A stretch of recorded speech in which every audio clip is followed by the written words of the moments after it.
ಎಲ್ಲ ನಾವು ಯೋಜನೆ ದಕ್ಷಿಣ ಕರ್ನಾಟಕಕ್ಕಿಂತ ನಿಮ್ಮ ಮಂಗಳೂರಲ್ಲೆಲ್ಲ ಇನ್ನೇನು ಕಾನ್ಸಂಟ್ರೇಷನ್ ಮಾಡಬೇಕಾಗಿಲ್ಲ ಸರ್. ಯಾಕೆ ಅಂತಂದ್ರೆ ಆ ಭಾಗದಲ್ಲಿ ಆರೋಗ್ಯ ವಲಯ ಏನಿದೆ ಅದು ತುಂಬಾ ಉತ್ತುಂಗದಲ್ಲಿದೆ sir. Special consideration north Karnataka, ಉತ್ತರ ಕರ್ನಾಟಕ, ಕಲ್ಯಾಣ ಕರ್ನಾಟಕ ಸರ್.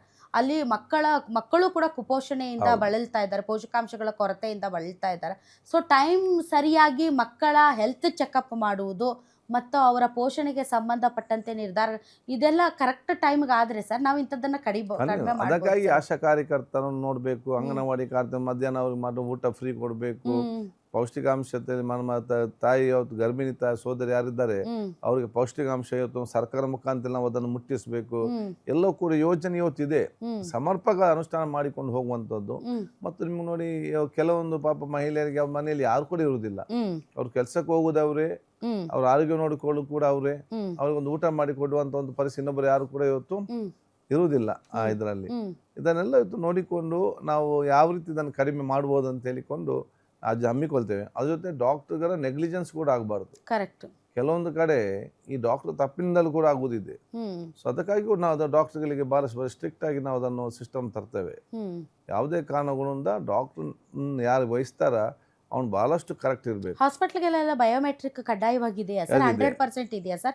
ಬಯೋಮೆಟ್ರಿಕ್ ಎಲ್ಲ ಕಡೆ ಇದೆ, ಬಟ್ ನಮಗೆ ಇನ್ನೂ ಕೂಡ ಅದನ್ನು ಸಿಸ್ಟಮ್ಯಾಟಿಕ್ ಮಾಡ್ಬೇಕಂತ ಇದೆ. ಕಡ್ಡಾಯ ಹಾಜರಾತಿ ಮತ್ತು ಅವರು ಮೊಬೈಲ್ ಅಲ್ಲಿ ಚೇರ್ ಅಲ್ಲಿ ಕೂತ್ಕೊಂಡ್ರೆ ಮತ್ತೆ ಆನ್ ಆಗುವ ರೀತಿಯಲ್ಲಿ ಮಾಡುವಂತ ಸಿಸ್ಟಮ್ ಇದಾಗುದು. ಇದಲ್ಲಿ ಕೂತ್ಕೊಂಡ್ರೆ ಮಾಡ್ಬೇಕು ಅಂತ ಒಂದು ಯೋಜನೆ ಇದೆ, ಅದನ್ನ ಸಿಸ್ಟಮ್ ತರ್ತೇವೆ. ಏನಿದ್ರು ಕೂಡ ನೀವು ಹೇಳಿದಾಗೆ ಎಲ್ಲ ಅಪಾಯಿಂಟ್ಮೆಂಟ್ ಆದ್ರೆ ಯಾವ ಸಿಸ್ಟಮ್ ಕೂಡ ತರಬಹುದು ನಮ್ಗೆ. ಆಮೇಲೆ ಸರ್ ಈ ಮಕ್ಕಳ ತುರ್ತು ನಿಗಾ ಘಟಕ ಸರ್, ಹುಟ್ಟಿದ ಮಕ್ಕಳಿಗೆ ಅದೇನೋ ವಾರ್ಮರ್ ಅಂತಾರ ಸರ್, ಮೊದಲು ಏನಂತಿದ್ರು ಇನ್ಕ್ಯುಬೇಟರ್ ಅಂತಿದ್ರು, ನಿಯೋನೆಟಲ್ ಬೆಡ್ಗಳು, ಸೊ ಅವೆಲ್ಲ ವ್ಯವಸ್ಥೆ ಇದೆಯಾ ಸರ್ ಎಲ್ಲ ಹಾಸ್ಪಿಟಲ್ಗಳಲ್ಲಿ, ತಾಯಿ ಮಕ್ಕಳ ಹಾಸ್ಪಿಟಲ್ಗಳಲ್ಲಿ ಎಲ್ಲ ಇದೆ ಸರ್. ಸರ್ ಈಗ ಇನ್ನೊಂದು ಏನಂತಂದ್ರೆ ಸರ್, ಈ ನಗು ಮಗು ಕಾರ್ಯಕ್ರಮ ಇದೆಯಾ ಸರ್? ಇಲ್ಲ, ನಗುಮಗ ಅವತ್ತು ನಾನಿದ್ದಾಗ ಇತ್ತು. ನಗುಮಗ ಅಂದ್ರೆ ನೀವು ನೋಡಿ ತಾಯಂದಿರು ಹೆರಿಗೆ ಆದ ನಂತರ ಅವ್ರ ಮನೆಗೆ ಮುಟ್ಟುವಂತ ವ್ಯವಸ್ಥೆ ಮಗುವನ್ನು, ಆಂಬ್ಯುಲೆನ್ಸ್ ಇಲ್ಲಿ ಎಲ್ಲ ತೊಂದರೆ ಇಲ್ಲ. ಈಗ ನೀವು ಹೇಳಿದ ಗ್ರಾಮೀಣ ಮಟ್ಟದಲ್ಲಿ ನೀವು ಆ ತಾಯಿ ಅವರನ್ನು ಒಂದು ಬಟ್ಟೆಯಲ್ಲಿ ಮಗು ಸುತ್ತಿಕೊಂಡು ತಾಯಿ ಒಬ್ಬರೇ ತಾಯದ ಗಂಡ ಇಬ್ಬರೇ ಬಸ್ಸಲ್ಲಿ ಹೋಗುದು, ಸರ್ಕಾರಿ ಬಸ್ಸಲ್ಲಿ ಅಥವಾ ಎತ್ತಿನ ಗಾಡಿಯಲ್ಲಿ ಹೋಗುದು, ಈಗ ಇದ್ದಂಥ ಈ ಟೆಂಪೋ 10-20 ಜನ ಇದೆಲ್ಲ ಇನ್ಫೆಕ್ಷನ್ ಆಗಬಾರ್ದು ಅಂತ ಹೇಳಿಕೊಂಡು ಗೌರವಪೂರ್ವಕ ಮುಟ್ಟಬೇಕಂತ ವ್ಯವಸ್ಥೆ ಅವತ್ತು ನಾವು ಮಾಡಿದ್ದೆವು. ಅದೊಂದು ಆಲೋಚನೆ ಚರ್ಚೆ ಇದೆ, ಅದು ಮಾಡಬೇಕು, ಅದೊಂದು ಮಾಡಬೇಕು. ಮತ್ತು ನಾವು ಮಕ್ಕಳಿಗೆ ನಾವು ಮುಂಚೆ ಮಡಿಲು ಕಿಟ್ ಅಂತ ಕೊಡ್ತಿದ್ದೇವೆ ಪ್ರತಿ ತಾಯಂದಿರಿಗೆ. ಮಡಿಲು ಕಿಟ್ ಯಾಕಂತ ಹೇಳಿದ್ರೆ ನೋಡಿ, ಮಗು ಹುಟ್ಟಿದ ಸಂದರ್ಭದಲ್ಲಿ ಸಂತೋಷದ ದಿವಸ ಅವರು ತಾಯಿಗೆ ಹೊಸ ಬಟ್ಟೆ, ಮಗುಗೆ ಹೊಸವಾದ ಒಂದು ರ್ಯಾಪರ್, ಆಟ ಆಡ್ಲಿಕ್ಕೆ ಇದೆಲ್ಲ ಕೂಡ ಮಾಡಿಕೊಂಡು ಕಿಟ್ಟು ಕೊಡ್ತೇವೆ. ಯಾಕೆ ಸ್ವಲ್ಪ ಅನುಕೂಲಿಸಿದ್ದವರು ಅದನ್ನು ತಗೊಳ್ತಾರೆ, ಏನಿಲ್ಲದವ್ರು ಪಾಪ ಅವ್ರ ಮುಖ ನೋಡಿಕೊಂಡು ಇರ್ತಾರೆ. ಅವ್ರು ಹಳೆ ಬಟ್ಟೆಯಲ್ಲಿ ಸುತ್ತಿಕೊಂಡೇ ಬಹುಶಃ ಮಲಗಿಸಿದೆ. ಅದಕ್ಕೆ ಸರಿಯಾದ ಒಂದು ಬೆಡ್ ಅಂದ್ರೆ ಆ ಮಗುವನ್ನು ಮಲಗಿಸುವಂತ ಒಂದು ಮತ್ತೆ ಎಲ್ಲ ಮಾಡಿ ಒಂದು ಕಿಟ್ ಮುಂಚೆ ಕೊಡ್ತಿದ್ದೆವು. ಮತ್ತೆ ಅದು ಕೂಡ ಒಮ್ಮೆ ಈಗ ಸ್ಟಾಪ್ ಆಗಿದೆ, ಅದನ್ನು ಕೂಡ ಮತ್ತೆ ತರಬೇಕಂತ ಆಲೋಚನೆ ಇವತ್ತು ನಮ್ಗಿದೆ. ಮತ್ತೆ ಸ್ವಲ್ಪ ಸಿಸ್ಟಮ್ಯಾಟಿಕ್ ಆಗಿ ಅದನ್ನು ತರಬೇಕನ್ನೋ ಚರ್ಚೆ ಇವತ್ತು ಮಾಡ್ತಾ ಇದ್ದೇವೆ. ಎಲ್ಲ PHC ಗಳಲ್ಲಿ ಹೆಲ್ತ್ ಇನ್ಸ್ಪೆಕ್ಟರ್ ಗಳಿದ್ದಾರೆ ಸರ್? ಒಂದೊಂದು PSC ಗೆ ಅಂತ ನಾವು ಹೆಲ್ತ್ ಇನ್ಸ್ಪೆಕ್ಟರ್ಸ್ ಇರುವುದಿಲ್ಲ, ಆ ಒಂದು ಪ್ರದೇಶಕ್ಕಂತ ಇತ್ತು. ಈಗ ಅದು ಬಹಳಷ್ಟು ಕಡಿಮೆ, ಅದು ಇಂಪಾರ್ಟೆನ್ಸ್ ಬಹಳಷ್ಟು ಕಡಿಮೆ ಆಗಿದೆ.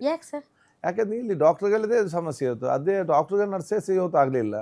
ಇದನ್ನ ನೋಡಿ ಬರೋದಲ್ಲಿ ಇವರೆಲ್ಲರೂ ಕೂಡ ನೆಗ್ಲೆಕ್ಟ್ ಆಗುವಂತ ಪರಿಸ್ಥಿತಿಯಲ್ಲಿ ಅಲ್ಲ ಸರ್. ಈಗ ಕೊಳಚೆ ಪ್ರದೇಶಗಳಲ್ಲಿ ಕಲುಷಿತ ನೀರು, ಈಗ ಮಳೆಗಾಲ, ಕಾಲ್ರಾ ಗೀಲ್ರಾ, ಸೊ ಇದಕ್ಕೆಲ್ಲ ಹೆಲ್ತ್ ಇನ್ಸ್ಪೆಕ್ಟರ್ಸ್ ಗಳು ಬೇಕಲ್ಲ. ಅದು ನಗರ ಮಟ್ಟದಲ್ಲಿ ನಾವು ಔಟ್ಸೋರ್ಸ್ ಆಗಿ ಇವತ್ತು ಕಾರ್ಪೊರೇಷನ್ ಅವ್ರಿಗೆ ಸರಿಯಾಗಿ ಸಂಬಳ ಕೊಡ್ತಾ ಇಲ್ವಂತೆ ಸರ್.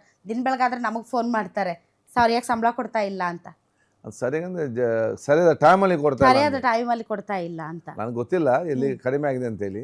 ಅದು ಒಮ್ಮೆ ಸೇರಿದ್ರೆ ಚಿಂತೆ ಇಲ್ಲ, ಅದು ಸರ್ಕಾರದ ಕೆಲಸ ಬ್ಯಾಂಕಲ್ಲಿ ಇಟ್ಟಾಗ ಅದು ಬರ್ತದೆ ಇವತ್ತಲ್ಲ ನಾಳೆ. ಅಲ್ಲ ಸರ್, ಗುತ್ತಿಗೆ ಮೇಲೆ ಇದ್ದಾರೆ ಸರ್. ಗ್ರಾಮೀಣ ಭಾಗದಲ್ಲೂ ಕೂಡ ಹೆಲ್ತ್ ಇನ್ಸ್ಪೆಕ್ಟರ್ಗಳ ಮಹತ್ವ ಇದೆ ಸರ್. ಯಾಕೆ ಅಂತಂದ್ರೆ ಈಗ ಮಳೆಗಾಲದ ಸಂದರ್ಭದಲ್ಲಿ ಸರ್ ಸೊಳ್ಳೆಗಳ ನಿಯಂತ್ರಣ ಆಗಿರಬಹುದು, ಅಥವಾ ಈ ಒಂದು ಕಲುಷಿತ ನೀರಿನಿಂದ ಆಗಬಹುದಾದಂಥ ರೋಗಗಳನ್ನ ತಡೆಗಟ್ಟುವ ನಿಟ್ಟಿನಲ್ಲಿ ಸೊ ಅವರ ಒಂದು ನೇಮಕಾತಿ ವಿಚಾರದಲ್ಲಿ ಏನಾದ್ರೂ ಅದು ನಿಮ್ಮ ಬರ್ತಾ ಹೌದು. ಅದು ಫಸ್ಟ್ ಗೆ ನಮ್ಗೆ ಇದನ್ನು ಫಿಲ್ ಆಗಬೇಕು. Doctors, pharmacist, nurses and lab technician, ಇದು ಮೊದಲ ಇವತ್ತು ಆದ್ಯತೆ. ಮತ್ತೆ ಮುಂಚೆ ಹೆಲ್ತ್ ಇನ್ಸ್ಪೆಕ್ಟರ್ ಇಂಪಾರ್ಟೆನ್ಸ್ ಇತ್ತು. ಯಾವಾಗ ನಮ್ಮ ಆಶಾ ಕಾರ್ಯಕರ್ತರು ಬಂದ್ರು ಆವಾಗ ಮನೆ ಮನೆಗೆ ಭೇಟಿ ಕೊಟ್ಟು ಈ ಒಂದು ಅವೇರ್ನೆಸ್ ಎಲ್ಲ ಕ್ರಿಯೇಟ್ ಆಗ್ತದೆ. ಆಗ ಇವರು ಸ್ವಲ್ಪ ಇಂಪಾರ್ಟೆನ್ಸ್ ಕಡಿಮೆ ಆಗ್ತಾ ಬಂತು ಸರ್. ಇದು ಏನೋ ಆಯುಷ್ಮಾನ್ ಭಾರತ್ ಆರೋಗ್ಯ ಕರ್ನಾಟಕ ಇದರ ಅಡಿಯಲ್ಲಿ ಖಾಸಗಿ ಆಸ್ಪತ್ರೆಗಳು ದುಡ್ಡು ಪೀಕ್ತಾ ಇದ್ದಾವೆ ಅಂತ ನೀವು ಅವ್ರನ್ನ ಯಾರನ್ನೋ ಆರೋಗ್ಯ ಮಿತ್ರ ಸಿಬ್ಬಂದಿಗಳನ್ನು ನೇಮಕ ಮಾಡಿದ್ರಿ. ನೀವು ಆರೋಗ್ಯ ಮಿತ್ರ ಸಿಬ್ಬಂದಿಗಳು ಸರಿಯಾಗಿ ಕೆಲಸ ಮಾಡ್ತಾ ಇಲ್ಲ ಅಂತ ಅವ್ರ ವಿರುದ್ಧ ಕ್ರಮ ಕೈಗೊಳ್ಳೋದಕ್ಕೆ ಮುಂದಾಗ್ತೀರಿ ಹೊರತು ಯಾರು ಅತಿ ಹೆಚ್ಚು ಹಣ ಪಿಕ್ಸ್ತಾ ಇದ್ದಾರೆ ಖಾಸಗಿ ಆಸ್ಪತ್ರೆಗಳು ಅವ್ರ ವಿರುದ್ಧ ಯಾರು ನೀವು ಕ್ರಮ ಕೈಗೊಳ್ಳಲ್ಲ ಸರ್. ಅದು ಯಾವುದೇ ಮಿನಿಸ್ಟ್ರು ಬರಲಿ ಸರ್, ಯಾರಿಗೂ ದಮ್ಮು ತಾಕತ್ತೇ ಇಲ್ಲ ಸರ್. ಖಾಸಗಿ ಆಸ್ಪತ್ರೆಗಳನ್ನ ಆಡಿಟ್ ಮಾಡೋದಾಗ್ಲಿ, ಅವ್ರು ಹಾಕ್ತಾ ಇರುವಂಥ ಅತಿ ಹೆಚ್ಚು ಏನು ಹೇಳ್ತೀವಿ ಹಣ ಪೀಕುವ ದಂಧೆ ಆಗಲಿ, ಅದಕ್ಕೆ ಯಾರು ಕಡಿವಾಣ ಹಾಕಲ್ಲ ಸರ್. ಈಗ ಒಂದು ಸರ್ಕಾರಿ ಆಸ್ಪತ್ರೆ, ನಾವೊಂದು ಆರೋಗ್ಯ ಮಿತ್ರ ನಮ್ಮ ಸರ್ಕಾರದ ಪರವಾಗಿ ನಾವು ಅಲ್ಲಿ ಇಟ್ಟದ್ದು.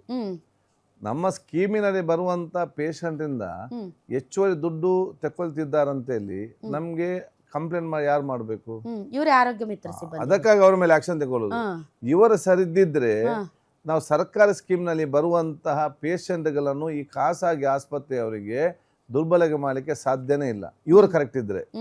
ಇವರು ಸರಿ ಇಲ್ಲದಿದ್ದ ಕಾರಣ ಇವರಲ್ಲಿ ಫೈಟ್ ಮಾಡ್ಬೇಕಲ್ಲ, ಯಾಕೆ ತಗೊಳ್ತೀರಿ ಹೆಚ್ಚಿನ ದುಡ್ಡು ಏನಂತ ಇವರು ಫೈಟ್ ಮಾಡಿ ನಮ್ಗೆ ಕಂಪ್ಲೇಂಟ್ ಕೊಡ್ಬೇಕು. ಇವರು ಸರಿ ಇಲ್ಲದಿದ್ದ ಕಾರಣ ಮತ್ತು ಇವರು ಕೆಲವು ಅವ್ರ ಜೊತೆ ಸೇರುವ ಕಾರಣ